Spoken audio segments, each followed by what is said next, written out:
ॐ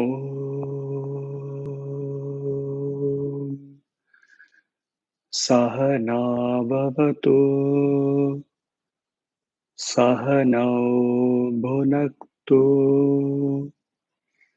सह वीर्यं करवावहै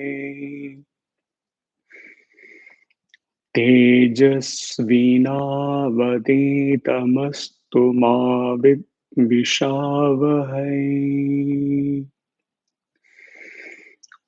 ॐ शान्ति शान्ति शान्तिः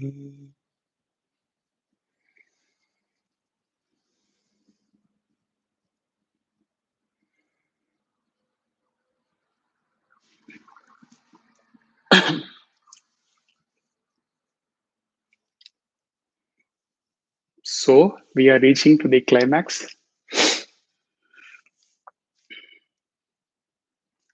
Full attention is required, and definitely listening again, noting down is required.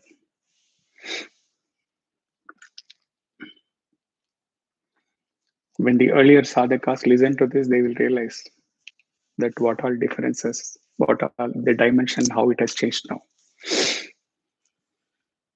as per the requirement.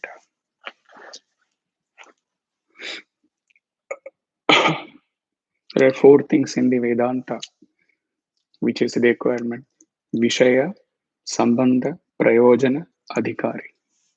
Without getting into the details, the one who is serving has to serve in such a way that he has to see to whom he is serving, Adhikari, and Prayojana. How it will be best useful. If he is serving a dish, he has to serve the best of the dish which is liked by the person who is having. He cannot just serve the dish which is up to his liking. Right?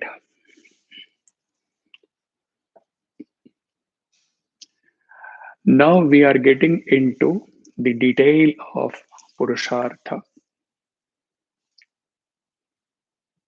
Dharma, Artha, Kama, Moksha. Okay? Righteousness, Dharma, Artha, wealth, Kama, desires, Moksha, liberation. These are the Purusharthas. Purushartha, you remember? We defined Purusha Artha, purpose or meaning of a Purusha, of a human being. Okay? So these are defined as the Purusha. These definitions came from the Manusmriti onwards. Manu is considered, there have been several descendants, several Manus up subsequently. The first Manu is the spiritual son of Brahma. Manu Samhita or Manusmriti, it is called. Shrutis are the Upanishads, then comes Smritis, then Itihasas, Puranas.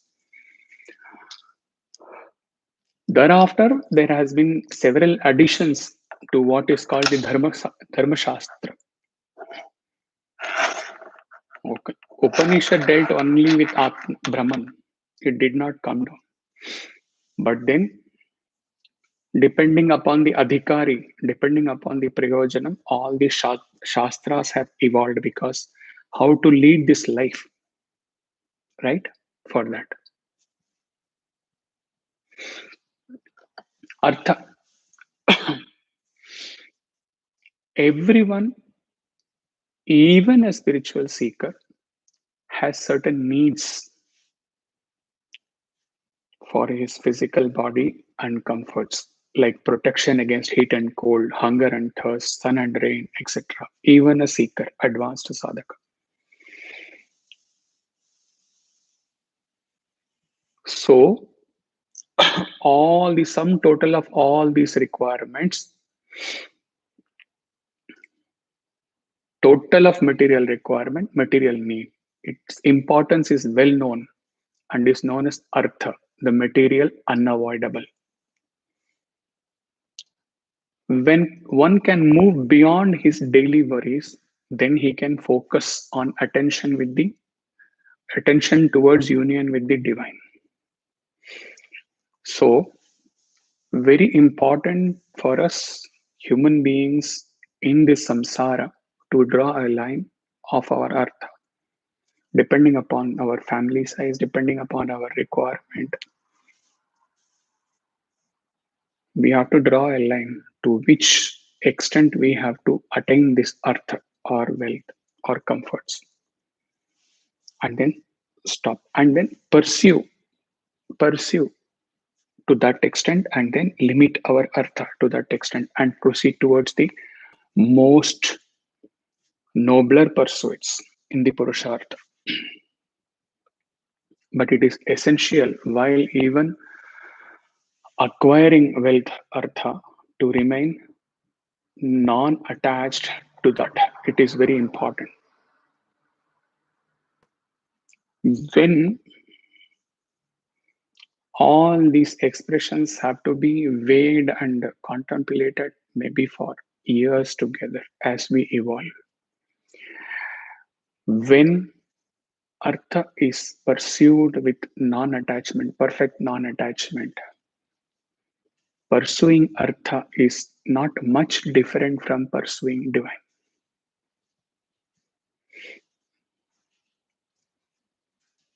When the required wealth is thus obtained, when you have drawn the line, and to that extent you have attained, thereafter there should be no more desire to attain. That desire has to and must automatically die away, paving a way for pursuing moksha.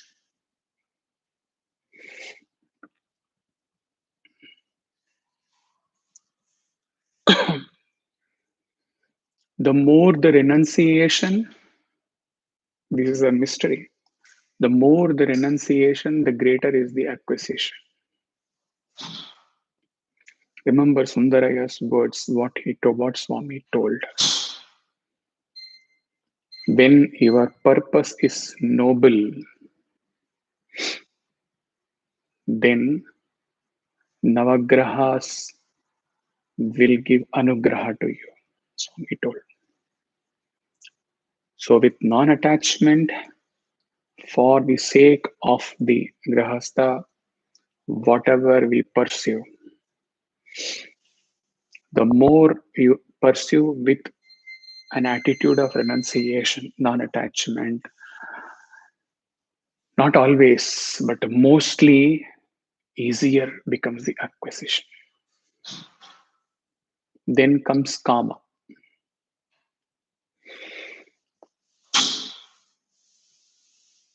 Kama includes all aesthetic belongings or aesthetic longings of a human being. One cannot be happy merely be eating, drinking, clothing, and building a house, etc. Beyond that, a human being has desires, vital wishes to be fulfilled, which are other pressures exerted by the biological, physical personality, which cannot be ignored.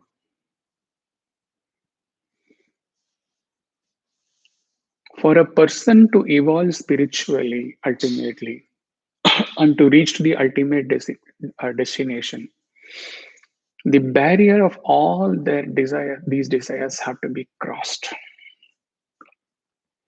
To pursue, to attain, and to cross.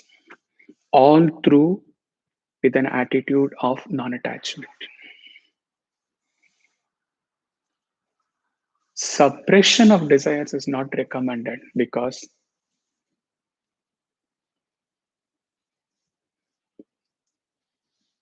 you press an iron coil, the more you suppress, more you press an iron coil. When it gets released, it will get released with lot more pressure. So suppression is not the solution. Channelizing is a solution always. Moksha. Together with the Arthakama, there is the aspiration for moksha, attainment of God, which is fulfillment finally of the whole complex of desires, everything.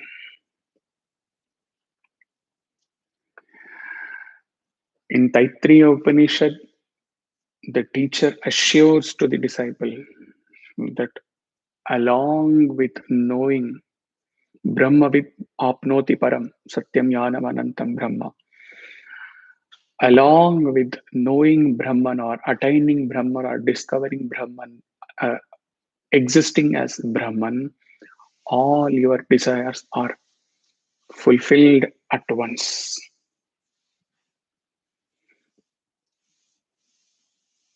What does it mean? It means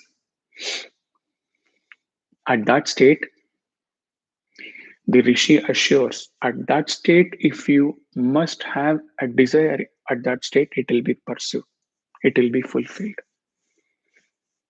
What desire there will be after realization? Shivanandaji expresses that state as Shahenshah ka Shahenshah. The whole world, he might not have a chal, uh, a shelter, but in his attainment of that inner self, the entire universe belongs to him. Shehen Raja Viraj. Shahenshah ka Shahenshah.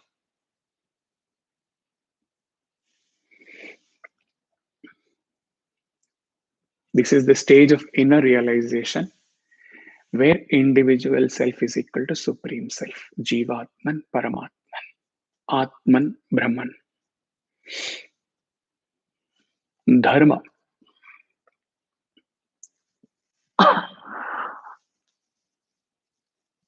Dharma is the harmony between Artha, Kama, Moksha. That is Dharma. Loosely speaking, there are so many dharmas of a householder that are all at the worldly level. But a perfect harmony between Artha, Kama, Moksha is what is called Dharma. It is the ultimate law that keeps the universe in balance, keeps the body, mind, reasoning, society, everything in a state of perfect integration. So that you feel you are existing as a total individual. A person is born in this earth, on this earth, to fulfill certain duties. The soul finds a physical body, houses, scripts a physical body as per the last satsang, enters into that physical body, which is most ideal for performing. Ramana's words, for spiritual evolve every year, Sanchita Karmas, every birth is chosen. And also the soul, we talked about the soul, along with the subtle body and the causal body, it exists in the astral world, and then even before the physical body is dying, it is said that the soul already starts searching for the next physical frame, next environment where it can clear its karmas in a better manner. So, having housed in a physical frame, the soul, the person performs his duties, dharma.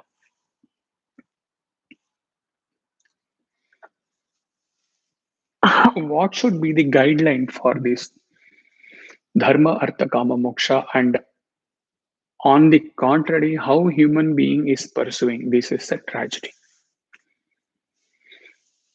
It is said, it is acclaimed, and it is agreed by the rishis of the yore and in all the shastras that artha, material wealth, kama, aesthetic longings. Artha and kama should be left to prarabdha. Not that you will not do anything. You will still pick up the arrow, shoot the arrow for artha kama, but with a perfect settlement, inner settlement, that whatever we are destined to get as artha, we will get.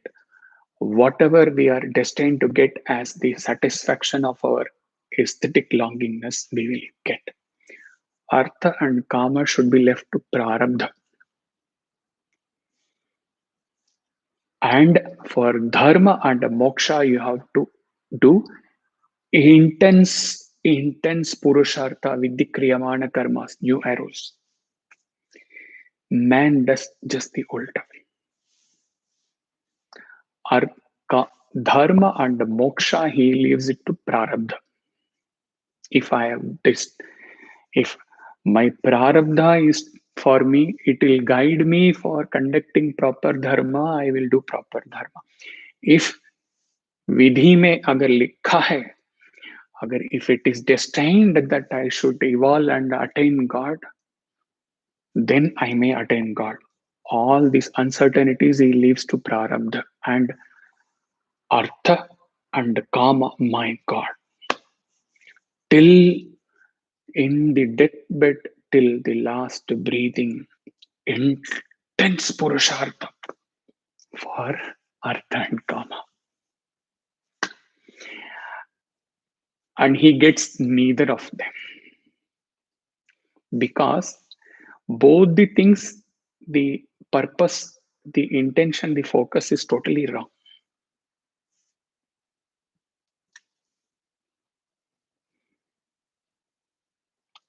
One of my dear friends, my dear brother used to say, this has to be told in Hindi. He says, "Na khuda hi mila na visale sanam," where khuda is for the moksha and sanam or the beloved, what is, that is symbolically it denotes the arthakama.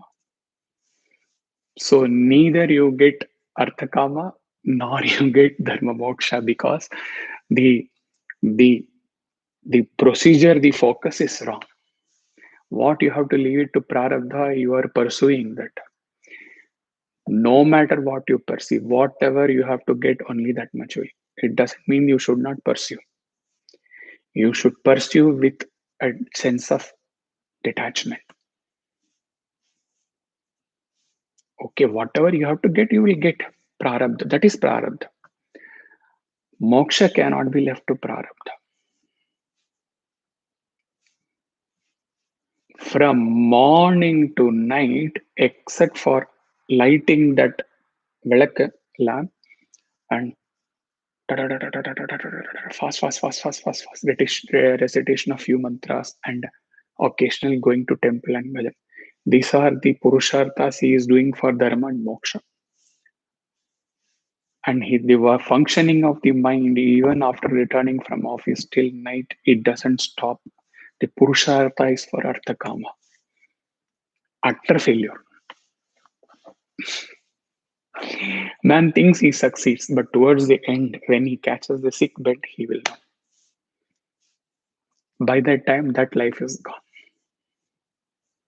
Now wait for the next birth. Wait for Ramana's words to come through to get good accordingly. Obviously, if your focus has been wrong, you have been taking up all lawful and unlawful measures for Arthakama. Ramana, God will also have no choice. He has to select some red arrows for you, because everything you would have done stupid. Right? Red arrows weightage has to be more. So you render even God helpless in such a way. Now, listeners, rapt attention. We are going to go through the we may not be able to deal All the four purusharthas in all the four ashramas: brahmacharya, grahastha, vanaprastha, and sannyasa. But we will go about in which you can, when you make notes, listen, you can make, okay, this has to be my dharma, this has to be my artha, this has to be my kama, this has to be moksha. You can make out. But here it is not given in such a structured, tabular manner, because we are not learning accountancy or budgeting. Okay, so be very attentive. Brahmachari. Few brahmacharis are attending there, I believe. Brahmacharis knocking you. Fortunate are ones who are born in most favorable circumstances, in a family of good parents, who are examples of good behavior, good conduct. That means they have the parents who have balanced the artha, kama, dharma, moksha in a perfect manner, near to perfect manner. If you are born, you will be born only depending upon your previous births. So this is the catch 22. If you are born to such parents, then your sanskriti, sanskara will be good, it says. But the parents you have chosen, so it's a okay. It's a catch. Which one first is the situation for a brahmachari? Good company, teaching by good parents, good teachers, good guides, good guru, and a thorough study of good scriptures that are contributory to increasing one's mental, intellectual, and physical energy. These are all required in youth. This is a stage of learning where a boy, continuing in the lineage of Gurukulam in the ancient stage, and there is no dearth for Guru if the intentions are pure, if the thoughts are nobler, and also if you have a good sanskara, Guru will knock your door. Along with your teachers in the schools and colleges who give you academic, you also have to or surrender to God. Either way. So, ancient this thing, under the Gurukula, the brahmachari used to equip himself with the knowledge in science, philosophy, logic, spirituality, all, everything. The conservation of energy by the brahmachari enables him to become strong physically, mentally, morally. You have to dive deep and understand the meaning of this.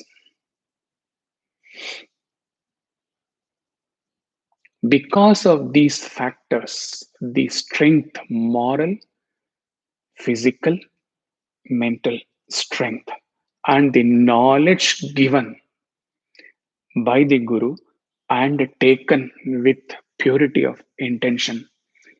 Due to this, brahmacharis in the Shastras.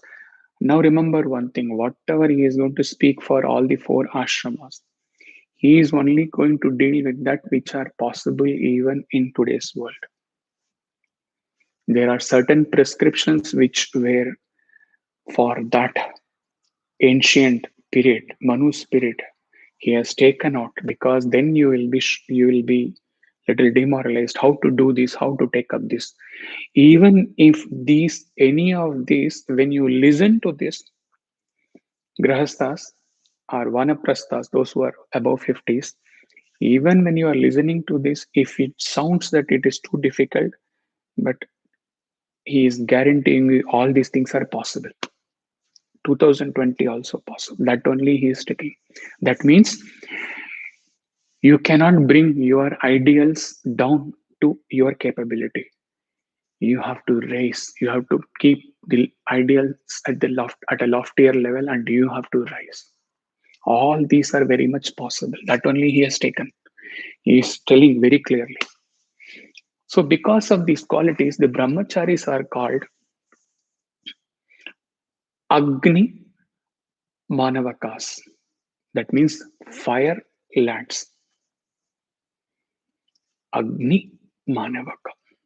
A lad who shines like a fire. If you have to imagine, if you have to visualize, you have to bring in front of you Sri Ramachandra, who went with Vishwamitra for the Tatakavada. How he would have been glowing as the Agni Manavaka.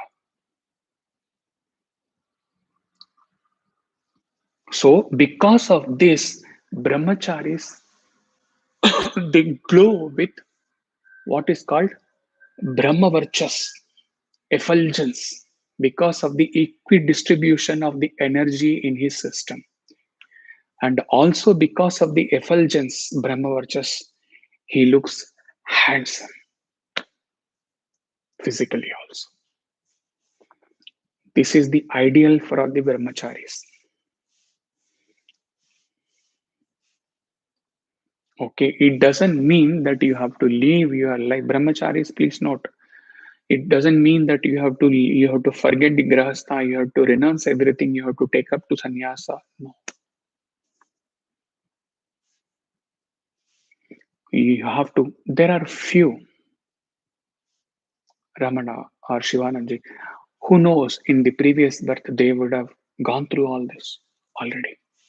So it is better under normal circumstances to go through all these stages so that Avayar says Kalavam Katrumara. So everything you fulfill all desires and transcend all desires, go beyond all desires and pursue moksha. So at this stage you have to be like this.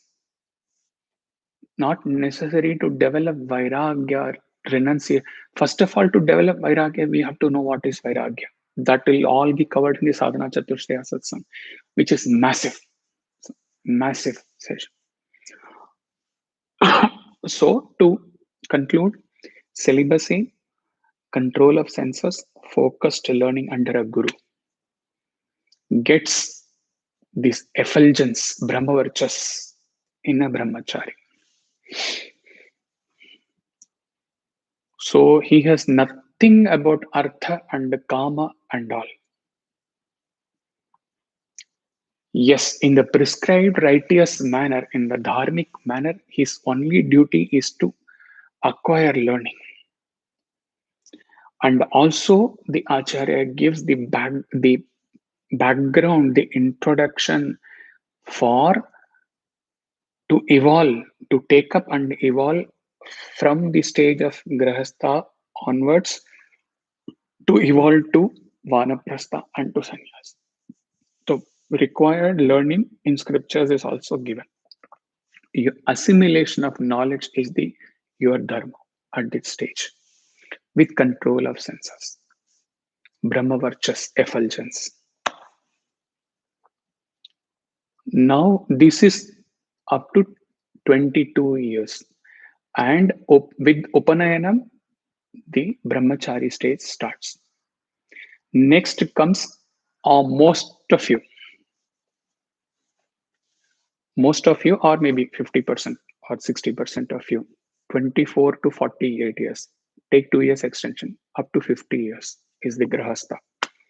After 50 years, even if you are in grahastha, you have to lead the life of the vanaprastha.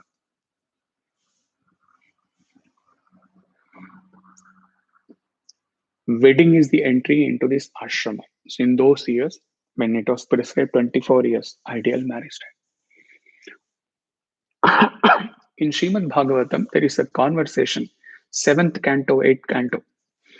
There is a conversation between Yudhishthira and Narada, where the actual Sanskrit wordings,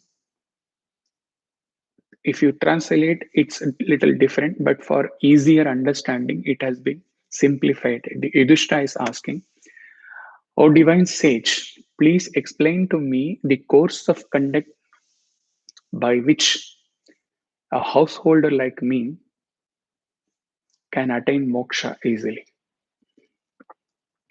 Narada's reply. Narada's reply, it is not going by verse line by line, but in essence, it is captured. Grahasthas up to 50 years. In the stage of Grahastha, permission is given for certain types of experiences coupled with duty. Permission is given for certain types of experiences. When Janaka was asked that he cut it out from this because of the length, but one line he will, it's a detailed conversation again. When Janaka was asked how you are able to balance between your Grahastha life, he was a king, sir, king with his queens, and he led a royal life, and he was a Videha Mukta. Only exception that even while living with body, Janaka was a Videha Mukta. He was asked how you are balancing between your grahastha and your moksha, your state. He says, what we told in the stage of grahastha, permission is given for certain types of experiences. Janaka says, I experience, I do not enjoy.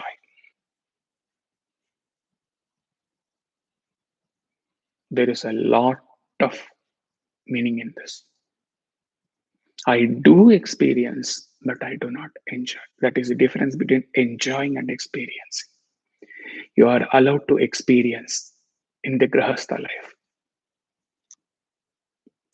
The external things, husband, wife, etc., are only symbols of forms of an inner connotation, a need that is felt inside us. A grahastha, yes, doesn't have absolute freedom to do whatever he likes. It is again a life of austerity. In as much as the duties control the enjoyments of life, in as long as all your enjoyments are as per the prescribed dharma, that is the line, in as much as the duties control the enjoyments of life, all the experiences in that condition become spiritualized.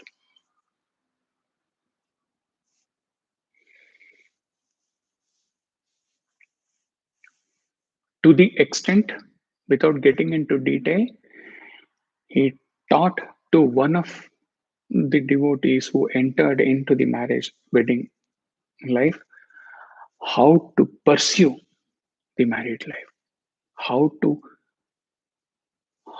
value or how to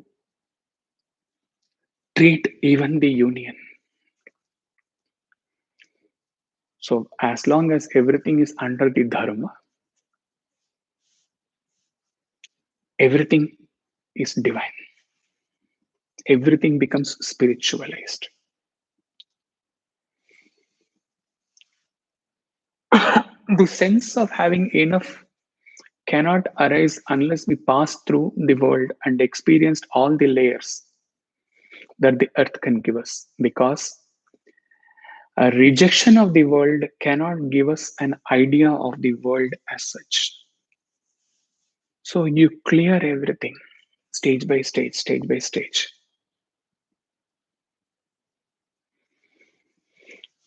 So a person living the life of a householder should perform all the karma prescribed for a householder and offer it to God. He should be serving saints and the Mahatmas. You have to see how much this holds good here in this part of the world. And whenever he gets time, he should take out time. He or she should take out time and be in the satsang. Be with spiritual sages, be with the masters, and learn.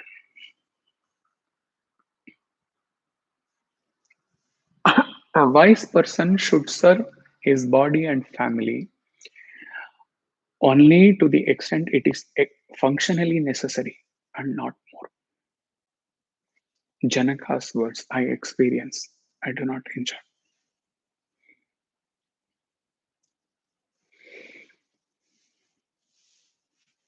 Aitareya Upanishad talks about three births of a person.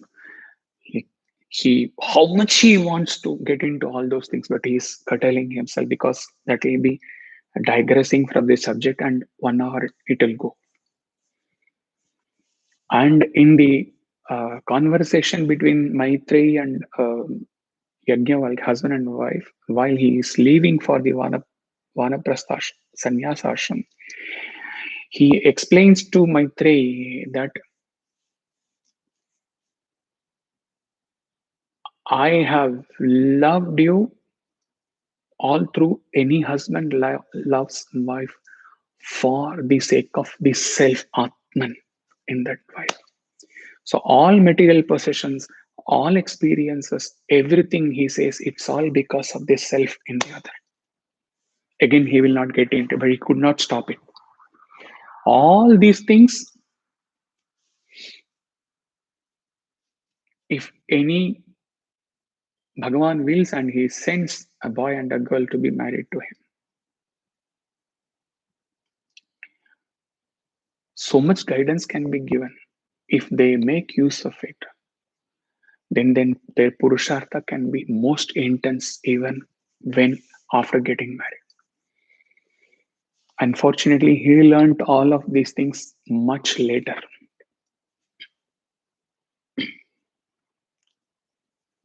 Now, there is an apparent contradiction for the married people between Artha Kama on one side and Moksha Dharma. Apparent contradiction. How does our philosophy, Hindu philosophy, resolve this apparent contradiction? This is one of the subject questions asked by Yaksha. You remember? Yaksha asked few questions to Yudhishthira, and then he saves all those who had taken the water from the river. All the Pandavas, they had almost died. But Yaksha questions and he answers. You go back to Mahabharata. One of the questions asked is this, and Yudhishthira is answering.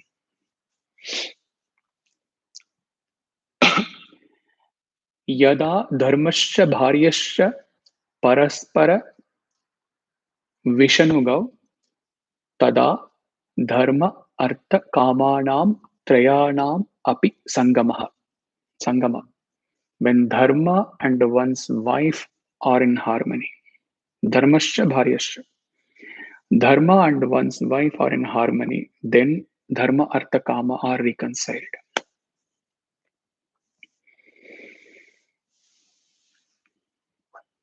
He will not get into the prarabdha part and all, whether we get this spouse accordingly or not. But this is what Yudhishthira answers. That means a person, in order to keep that delicate balance amongst attributes of artha and kama, has to have a spouse who is dharmic. It is that protection coming from, it can be wife or husband, not necessarily only wife.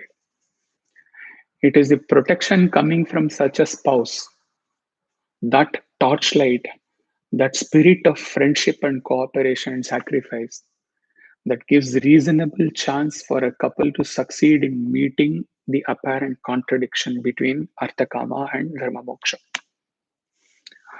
So one of us have to take up the responsibility to play this role. And when we start the process after all the learning, when we take up the role, our vasanas should not play. What is the use? How he will accept or how she will accept, how all you try. Kayana vacha, even while trying, you surrender. But you try. Try to be a perfect spiritual companion. Try. The gradual detachment, even as a householder, is a maturity of thought arising after the experience of the whole of life. Janaka's words, experience of the whole of life. The householder matures and he gets gradually freed from the entanglements of the family and the society. The wisdom of life, fully into life as a grahastha, consummates in a maturity of experience which tells us that we have had now enough of the world. Slowly, one begins to feel and know that his mind is different from the body and social relations. His inner self is different from the mind.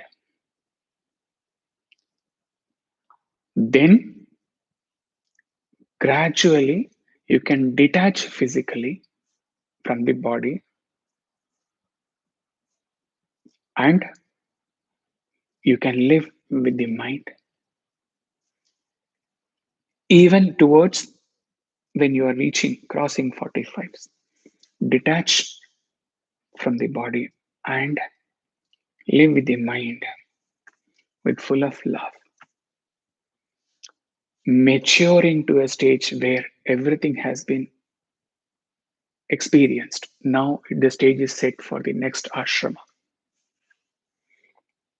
So here artha kama is necessary, but artha kama is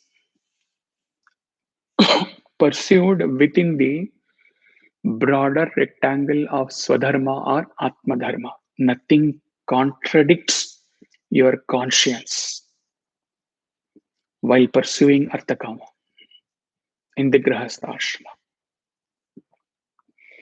And all the while, be very clear that moksha is my ultimate aim.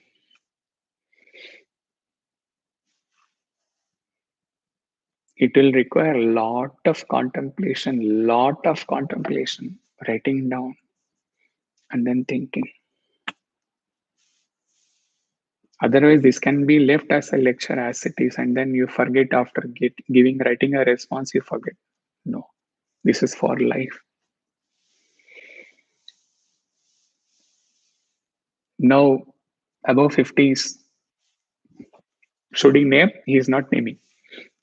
All above 50s.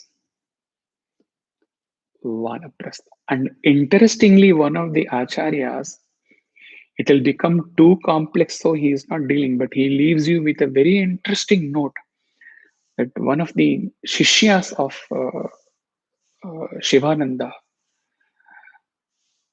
a, a realized sage incomparable, Krishnanandji Maharaj writes that Grahastha doesn't mean that to be living with the wife. He says that whatever a Grahastha pursues, even a sage living in the hermitage, he may also have to pursue all those things in the interest of his disciples and the world. And to that extent, he says Rishi is also a grahastha. Those who can think, otherwise leave it. 48 plus 2 years concession, 50 plus, all grahastha is gone.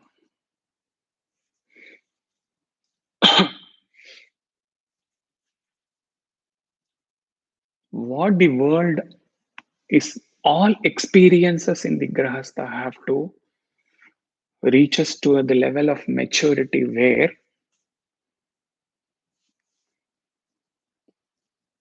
we really evolve to the next stage.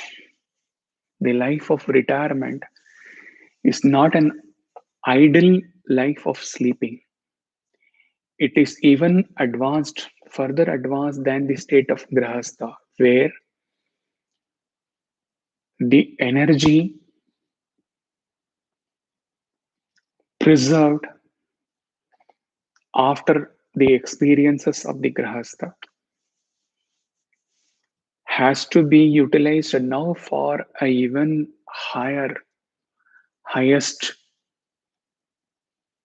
pursuit, highest goal.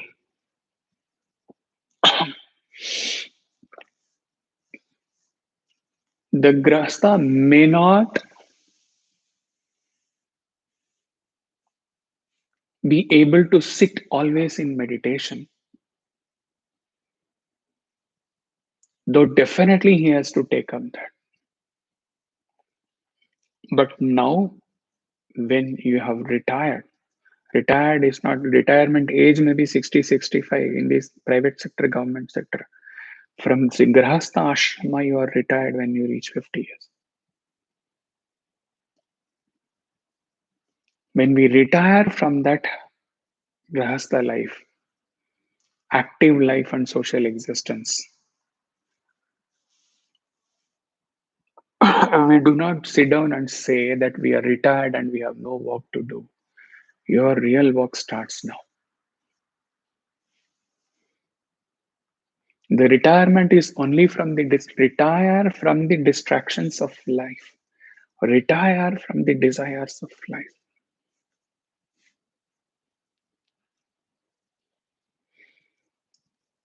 And strive to be even more intensely active to attaining the higher purpose of life.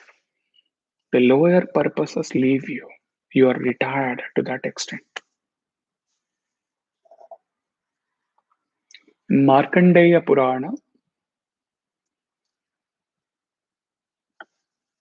it says that a householder, after he has taken care of his progeny, children, his parents, his traditions, and cleansed his mind, is ready to the next stage, Vanaprastha.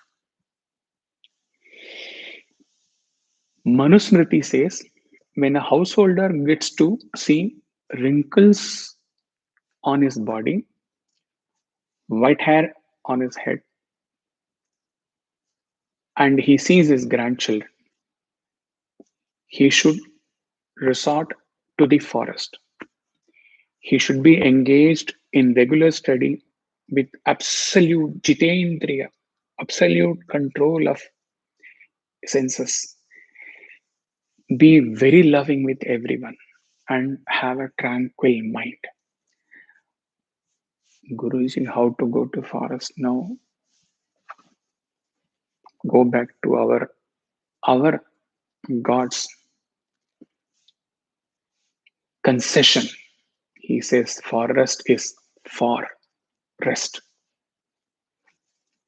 You rest your indriyas, you rest your senses, you rest your desires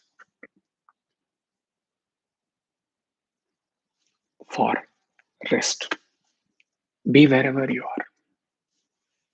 If you go to the forest, it is not necessary that you may be able to control your senses. Wherever you are,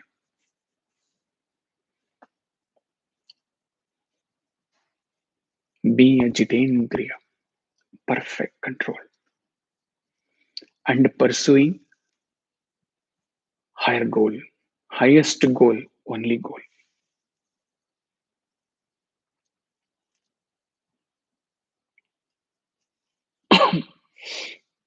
Here, what is the meditation process? Meditation process that commences in the Vanaprastha stage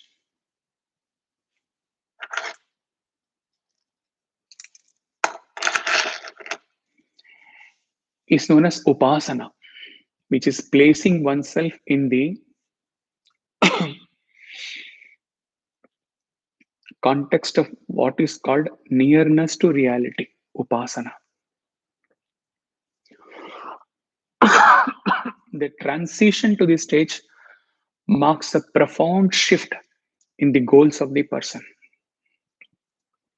From being focused on the material pursuits of wealth and pleasure, the person who is into the vanaprastha now looks inwards towards spiritual liberation, self-realization, and unity with the divine. Artha and Kama are gone. Now he is left with only one dharma, that is moksha.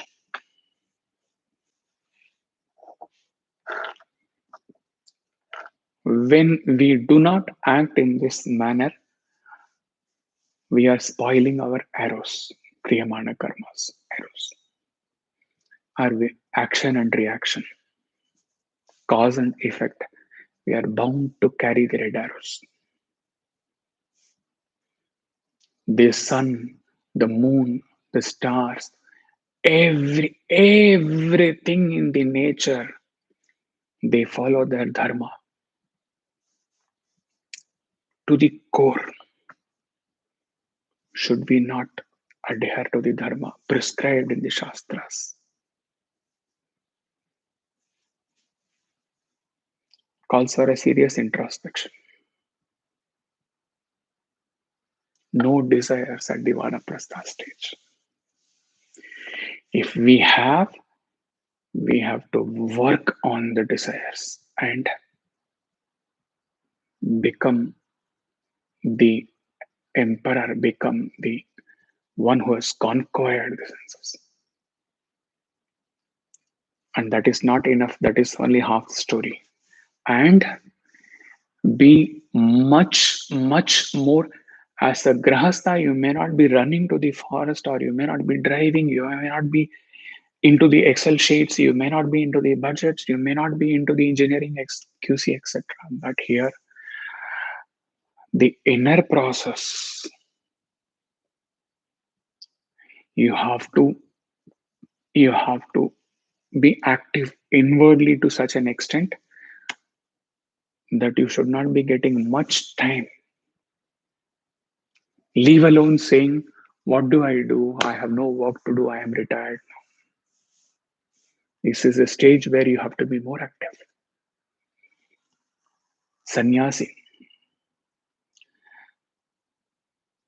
Sannyasa is not keeping oneself away. Very interesting part. No one would have thought perhaps in this way, this angle, this dimension. Sannyasa is not keeping oneself away from the things of the world, but it is a stage of perfect union with the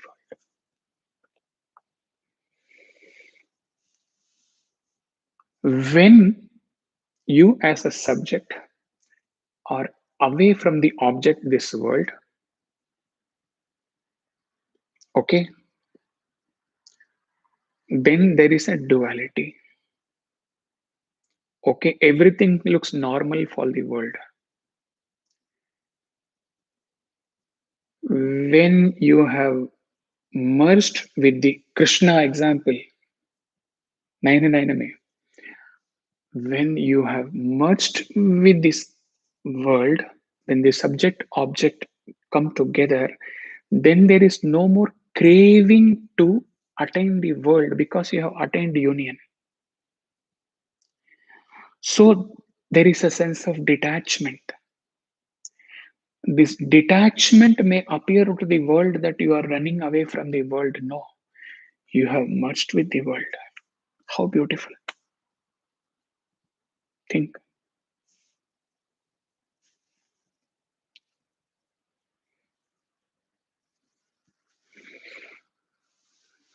The need for attaining something is very active only as long as the attainment is not completed. When the attainment is completed, there is such a sense of detachment as though you never ever aspired for this world at all. Clear?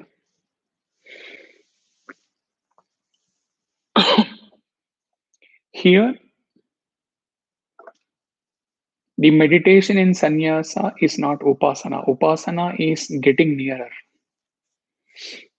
That is getting nearer to the object of meditation is in the vanaprastha stage.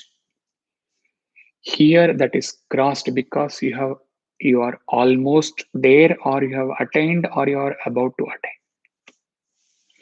Even if you have not attained, your focus is so intense that there does not seem to be much gap so as to make you aspire or to make you crave for the nearness. Inwardly, you have reached, or you are so nearer, or inwardly, there is no mind left in you that you are pursuing that nearness. So, that upasana stage in vanaprastha is crossed in sannyasa. Here, what is the upasana in the sannyasa? The upasana in the sannyasa stage prescribed Vedanta is aham graha upasana, the catching of the true I, aham, aham, aham, aham. Meditation on self.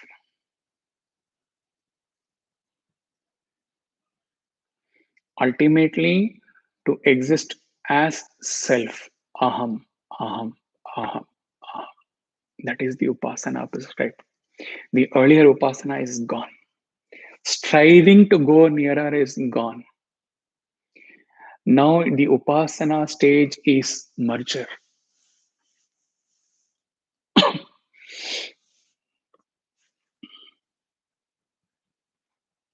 The sannyasin has to carry forward that which he has been given in trust. He has to improve the human society. Skipping few things because sannyasin, the true meditator, aham graha upasana, is a spiritual hero who does service to people by the very thought arising from the mind.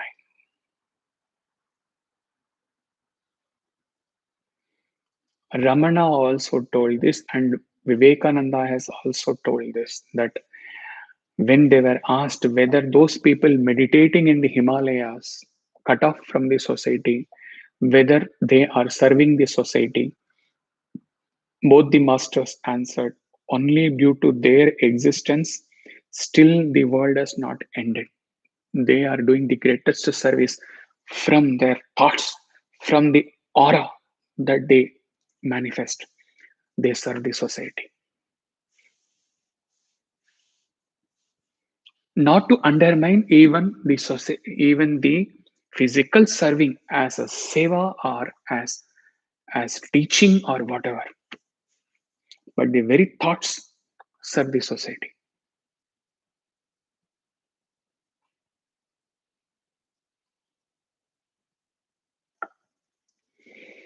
So the state of the sannyasi is all physical manifestation are divine. Therefore, work hard for the welfare of the beings. At this stage, almost realized, the sannyasi works by his intuition. There is no more mind, there is no more deliberation. It's all through intuition.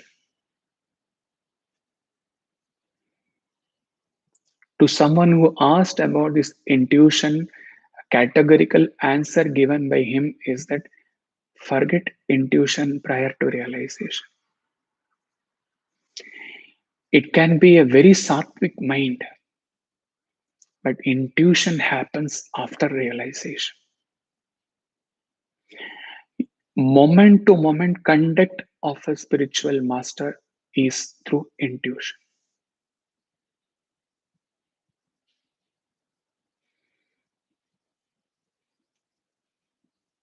The intuition comes from within. Go out, serve. The master rushes and serves.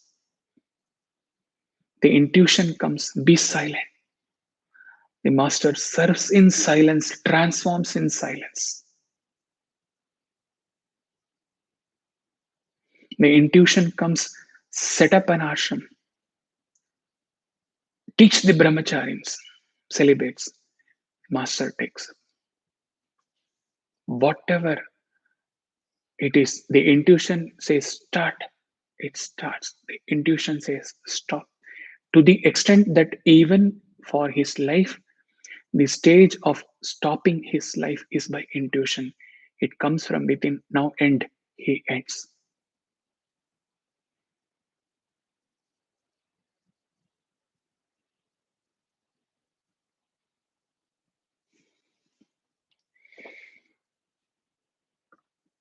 Now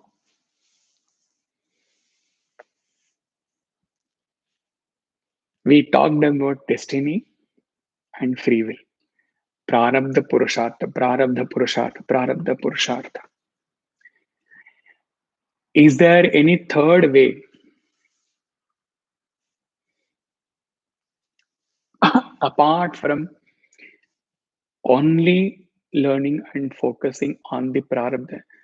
At the end of what is going to be revealed, don't forget the Prarabdha Purushartha because we have not reached to that level. So we have to be very much aware of our Sanchita Prarabdha and Kriyamana arrows.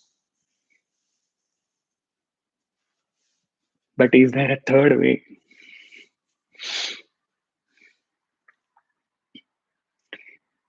He forgets the book from which he took, but it is authentic because he is naming the person.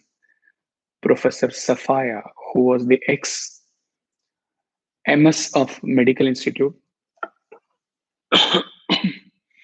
and his grandmother fell down and had her uh, bones broken. It was Safaya to whom he went and then he helped, and he has had a close interaction with this soul.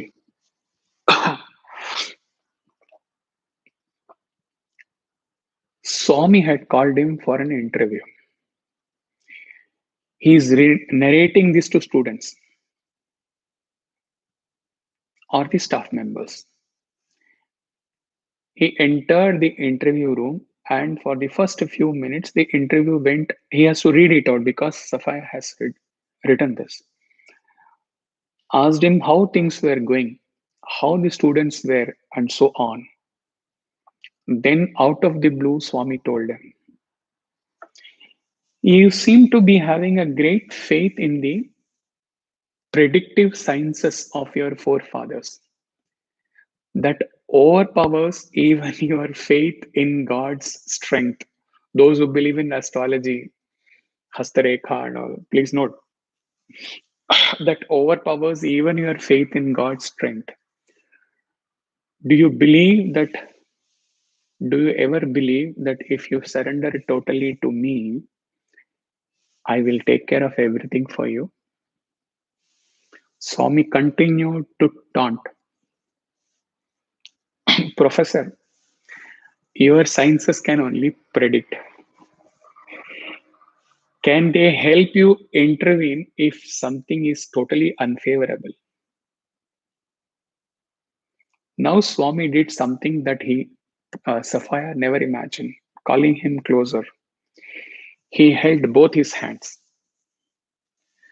Swami slowly brushed his palms over the professor's palms. Then he told him, tell me from your Rekha what life holds for you.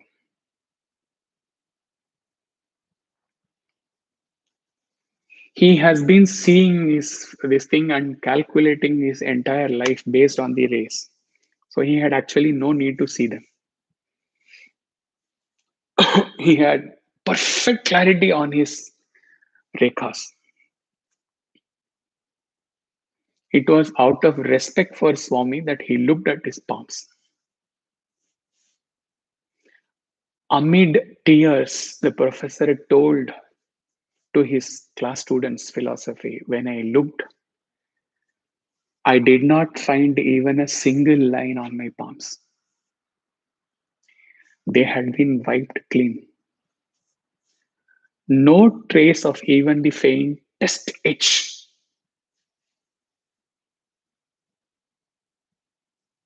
Swami stood smiling in front of him, apparently enjoying Professor's shock. Professor broke down and Swami lovingly patted him. Don't worry about anything. Once you surrender to me, I shall take care of everything. The professor fell to his knees and touched Swami's feet. What he had thought of as impossible had actually happened. His reverence for Swami, till now, he had been called by Swami from the All India Medical Institute. Professor Dr. Venugopal was also called from there for surgery, bypass surgery in the super specialty. Before that, Venugopal used to fly once in a week, perform 2 days continuous bypass surgery, fly back to medical institute. He's not sure whether Venugopal was called permanently or not. Safaya was for sure. So it was more of reverence. Now with this, it became an implicit faith and total surrender. Yes, Swami. Yes, Swami. I believe that commensurate to our surrender, you will take care. Complete surrender means a life completely taken care of. Swami smiled at him again and touched his palms again. All the lines were back again. To the last detail, the professor was overwhelmed about the master who could wipe out and redraw the lines on his palm at will. You have nothing to worry when I am shouldering your lives. Just surrender, that is enough.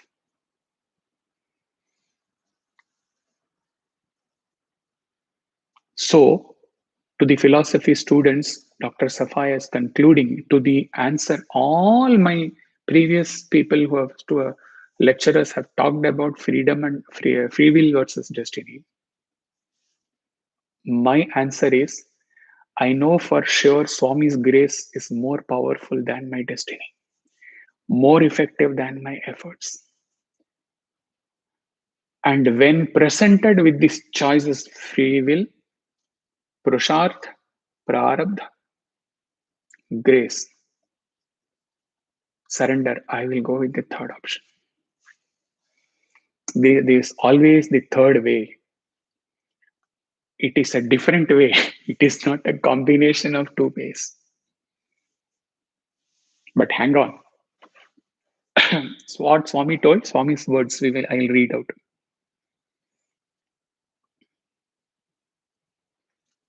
Once you surrender to me, I shall take care of everything.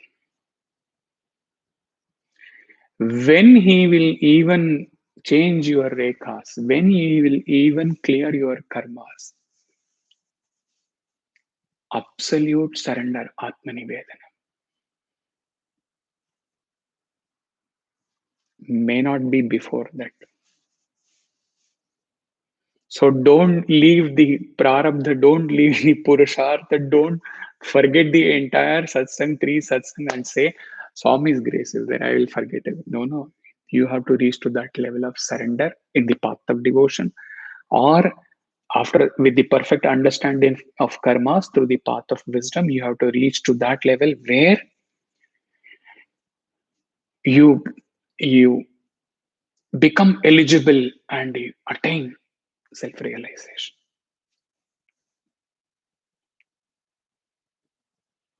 Right?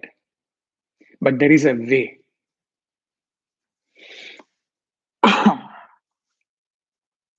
What is the time? Okay. Just couple of questions. He will skip 2, 3 questions which he had jotted down.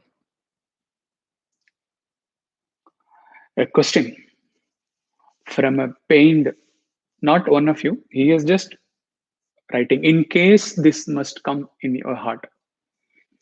I have always been a pious man. I have always been involved in charity, donating to temple. Never thought of any harm to in any of my life. Regular satsang, regular bhajans, dharmic, everything. But why I am made to suffer like this? By now you have the answer. But then he is making it more clearer. On the other hand, I find people with no interest in spirituality, with no inclination for charity, not following any dharma, prospering enormously in front of my eyes. Why this contradiction? He has written in the post, he believes, but it's beautiful, worth a repetition. Hari Katha, Anant. So, Swami's glory is endless. Professor Anil Kumar, out of innocence coupled with ignorance, goes to Swami and says, he has done this several times. And he is so innocent that he has no shame in writing or telling, because it's an eye opener for others. He becomes a secretary. Swami says, I have no secrets, so I don't have any secretary. You have to have secret to have a secretary. He takes the role of secretary and goes to Swami and says, Swami, look at that blind man. He has been so regular. He has been coming to Parthi, almost staying here. It's very, very painful to see him suffering. What will happen at his old age? Why don't you grant him eyes? Secretary role, minister's role. Swami doesn't need. Swami knows his 1,000 births before and all his birth, that blind man's birth up to realization. Swami says, I can, no problem. But whatever his prarabdha is, he has to clear it. Okay, in the Chitragupta account, debit credit all have to be zeroed. Okay, so imagine this birth. This is for all we Sai devotees who have the master. He wrote in his yesterday message, how blessed are we to be under his Chhatra Chhaya, under his protection. In this birth, Anil, he is my devotee. And he has not given up coming for darshan, though he cannot see me through his physical eyes. And there are sevadals, volunteers to take care of him. Even he used to bring a blind man from the first cross Samadhi street for darshan and then leave him back day in and day out for 20 days, 25 days of his service. There are volunteers to take care of this blind man. And he is living in this aura. It is easy, acute prarabdha, very acute prarabdha with intense sadhana, intense devotion. The pain of the undergoing the very acute prarabdha that can be lessened. You have to undergo, no solution. So his pain to that extent is reduced. I give him eyes. Next birth, what is the guarantee that he will have all this congenial environment? Volunteers taking care of him. Don't have to say how Professor Anil would have reacted. So he says, coming back to the answer to the question, Our sufferings, in spite of all our good dharmas, good actions, our sufferings are due to our previous karma balances brought forward as sanchita karma, chosen by God to be carried by us, to be discharged by us to clear it out. And all our good actions in this present birth are going to fetch us the white arrows. Maybe we will be from the birth, from childhood, we would be drawn towards temple, towards satsang, towards pilgrimage, towards jnanis, towards Mahapurush. Okay, and theirs is the ulta. They have done good deeds, so they are enjoying all these things. But what they are now, they will suffer. Equation is perfect. There is no confusion in this. It is as perfect. The theory of karma is as perfect, as logic, as scientific, as rational as physics, chemistry, biology. There is no confusion in this. Okay, we will skip.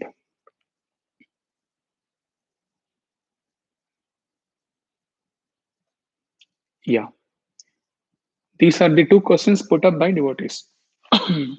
He's skipping 2-3 questions because that is an important part.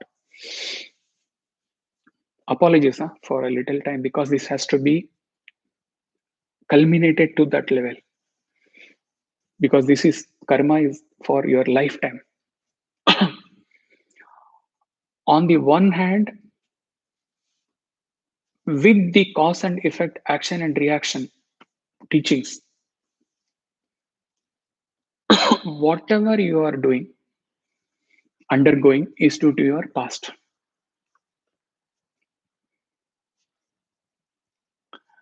And on the other hand, we hear about Swami curing cancers, cancer cancelled, etc. How this happens?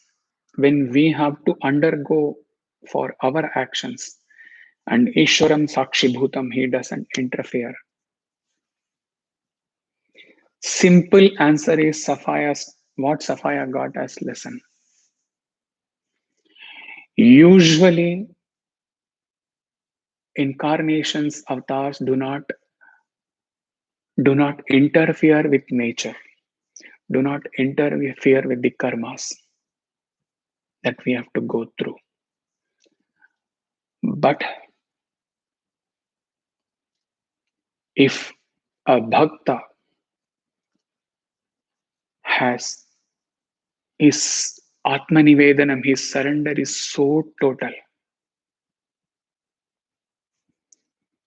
and for some mysterious reasons, for God's actions, we can, this is his perspective.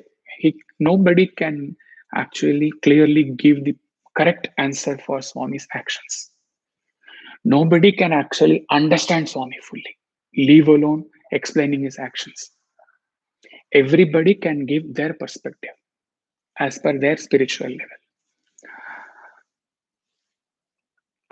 If the surrender is total,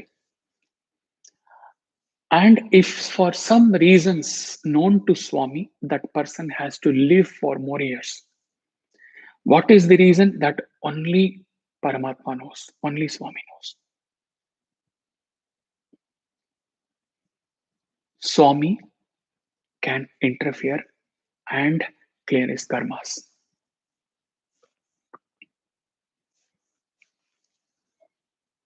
But the beauty is that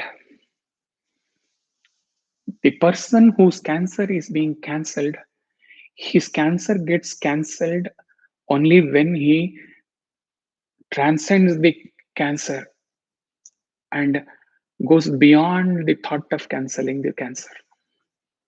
At that stage only Bhagavan will cancel his cancer, not before that.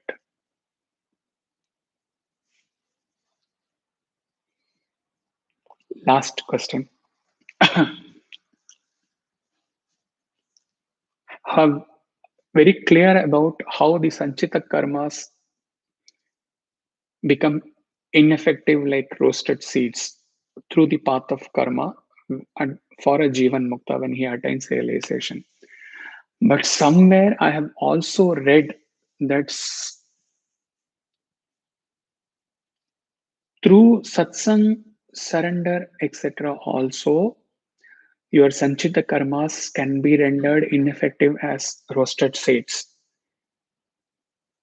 How the second thing can happen? Please explain. This flows actually from the previous answer, but in a structured way, we will understand. We understood in the first session of the karma session that samskaras manifesting as vasanas and vasanas propelling vrittis, thought patterns, and thought patterns coupled with ragadvesha, they push us to actions, and actions fetches karma, and the cycle goes on like this. Obviously, by now you will also be, everyone will be clear that as per the karma theory, if we go at the point of realization, there are no samskaras, no vasanas, no leftover balance in the chitta. That means there can be no possibility of new actions propelled by vasanas, raga, dvesha. So new arrows, possibility is ruled out. And as per your purushartha, you have evolved and you have attained self, you have discovered self within at a particular time. So it is said that the sanchita karmas become ineffective like roasted seeds, incapable of germinating. Obviously, because he also, if you go back to this session, you note his one word sentence he wrote in your birth when you are going to attain realization, fewer red arrows may be there, which would have been shot, and they would be in-flight prarabdha karma arrows at the point of realization. Obviously, there will be only white arrows left at the point of realization. They have to be rendered ineffective because the white arrows, by their nature, they are going to give you good experience. But what better experience you can have after self realization? So they are ineffective. Now, coming to the second point, Swami is saying that Sanchita karma can also be roasted. That means, is it going against the theory of karma? Sanchita karma can also be roasted. Safaya's this thing is the answer by itself, but still he is making it clear because there has to be a clarity from his perspective. Satsangs cannot burn Sanchita karmas, only satsangs. Be very clear. Wherever the devotee has read and heard and asked the question, 101% Swami would have used the word surrender in explicit way, or in his own subtler way you would have used the expression surrender. Satsangs, bhajan, pujan, kirtan, all these things can make you evolve spiritually grow, single pointed devotion transforming to love, all those things they can help you. Like seva or karma can help you reduce your ego but cannot grant you realization. Only satsang cannot render the sanchita karmas as roasted seeds. In the process of bhakti, when you have attained the state of atmanivedanam, total surrender, total annihilation of ego, total transcending the duality. Only difference is in the path of theory of karma, with the sadhana chatushtaya sampatti, with all the Shravana Manana Vidhyasana, you are very clear about your goal and you are like Dhanur Vidya, Mundaka Upanishad, there is a verse on this, how to aim the arrows. So you are aiming all through your life, you are very clear about your goal of self-realization and you are working towards it. And at the point of realization, few like Paramahamsa Yogananda or Vivekananda, Ramana, they have even been able to recount their moment of self-realization. Very clear path. But in the path of bhakti, where you attain the stage of Atmanivedanam, and when the Sanchita karmas gets ineffective, you even do not, you are not in a frame of mind, having merged with God, you are not in a frame of mind to even think about the Sanchita karmas balance. You are not even in a state to think about the Prarabdha karma. Here you have not worked towards clearing your Sanchita karma. Here you have not worked towards realization. You have not started with the mumukshatva. You have not pursued the path of love for self-realization, because the love is the means, the love is the end by itself. So you have not worked towards burning your Sanchita karmas. In the path of bhakti, God involves himself. And symbolically, you can beautifully imagine that Swami actually takes off the karma, Sanchita karma arrows and throws away, become roasted seeds. You do not work for it.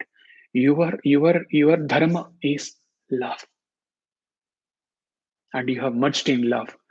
Then you will not be thought thinking about this. So be it if the karmas are there. But Swami clears the karmas, like he cleared the Hastareka. This is the answer for rendering the Sanchita karma as roasted seeds in the path of due with surrender. After realization, last 5-6 minutes, please. After realization, is there any purushartha for Jivan Mukta?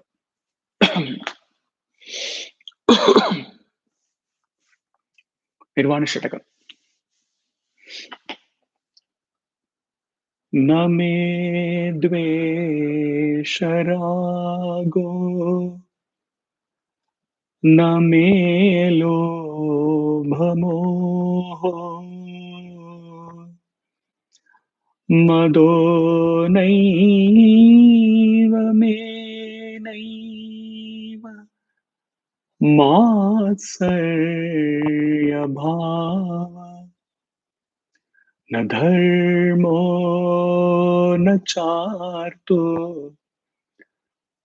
न कामो न मोक्ष चिदानन्दरूपः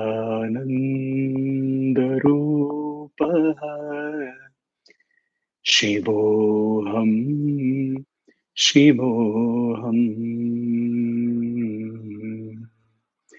चिदानन्दरूपः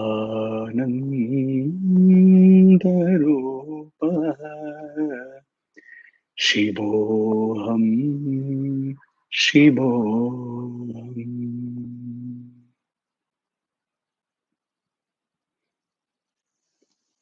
द्वेष, राग, लोभ, मोह, मद, आत्सर्य. Shad Vikara, 6 enemies. Filled with these 6 enemies, man undertakes action and he gets bound by the actions, karmas, and he is born again and again. The one Chidananda Rupaha Shivoham Shiv, the one who has transcended his body, mind, intellect, identity. He has merged with the Supreme. He has annihilated, uprooted the Shadvikaras. Name Dvesharago, Name Lobamoho, Madho Naiva Me Naiva, Matsarya Bhav. Since he has uprooted the Shadvikaras, he has no birth left for himself. He has transcended the Jivahood. So the Dharma, Artha, Kama, Moksha are only for Jivas. So Due to the first line, he has transcended all these shad vikaras. That's why there is no dharma, artha, kama, moksha. But Sundarayar has given this last part. This had to be included 4 a.m. today. For that, he cut off many portions. And you will realize without this, it cannot end. It is Swami's intuition. Swami gives. Swami has asked the students, Sundar was also one of them, what is your ultimate goal in life? Everyone answered in a different way. One student who is thorough in the scriptures and all, he thought he is giving the right answer. He said, as the stream of rivers, we have to go and merge in the ocean, Brahman. That is the goal of life, Swami. Swami asks him again, are you sure this is the goal of your life? Yes, Swami. What? Every students agreed to it, agreed to that, because you would also agree to it at this point of time, because what else after that? When the Dina has become the Nadi and the Nadi has gone and merged in the Prema Sagara Sai Rama, then what else? Swami said no. That is the beginning. Up to merger of with the ocean, it is your process and you have achieved. Thereafter, we see in so many movies and the story begins, right? Swami says now it is the beginning, because now having merged, you have to exist, lead still the life in the samsara as the ocean. So this is the beginning, not the end.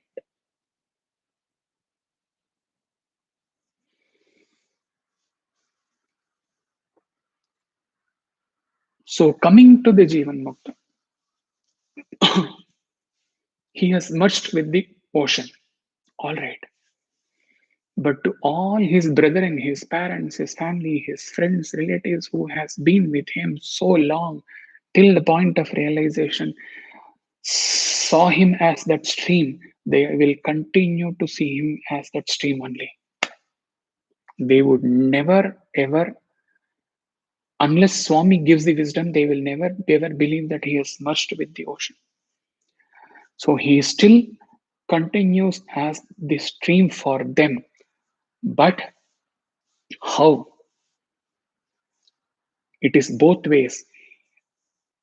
Appearing as the stream, he exists as the ocean.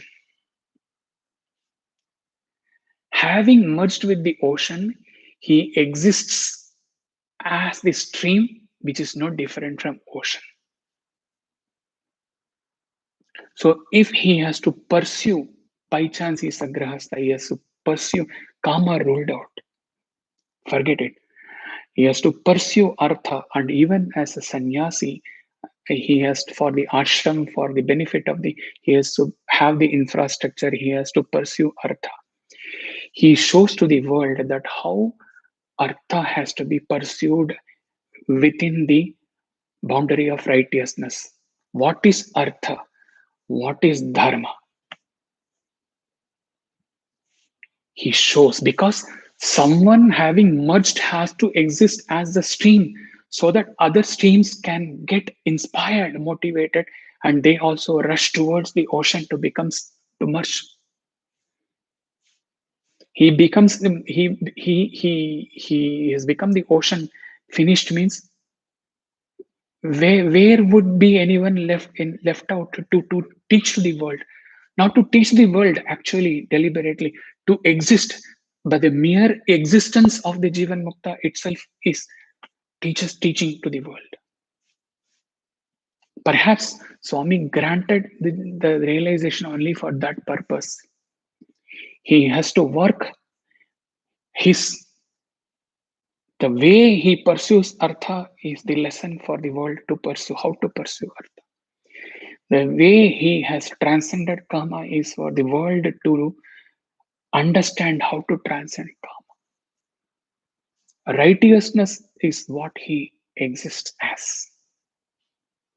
His silence, his words, his gospels, his teachings, his scoldings, everything is righteousness. Moksha, you need not have to say about that. Crossed the samsara. Still, this he ends with this expression: as the stream, he has merged with the ocean. So after that, if the world sees that he is still, because his body, mind, intellect is there, he is existing. If the world sees him as a stream, he's a stream existing as the ocean post, but still as a stream, but inwardly as the ocean.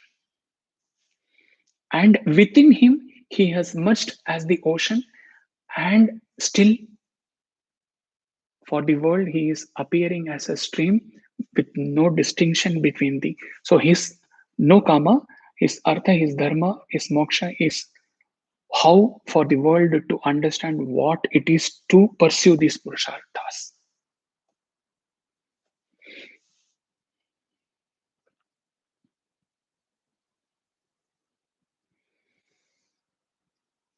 That concludes.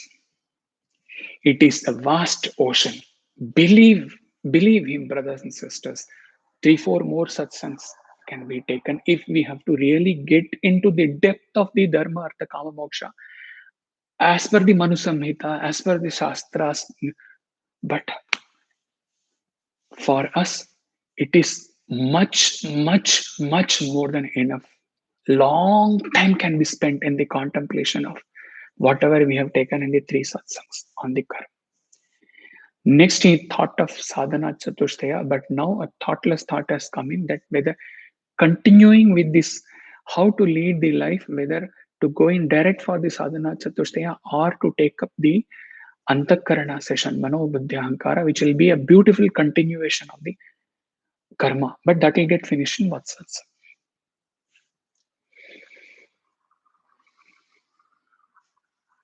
Apologies for the delay, but it was inevitable. Hari Om Tat Sat.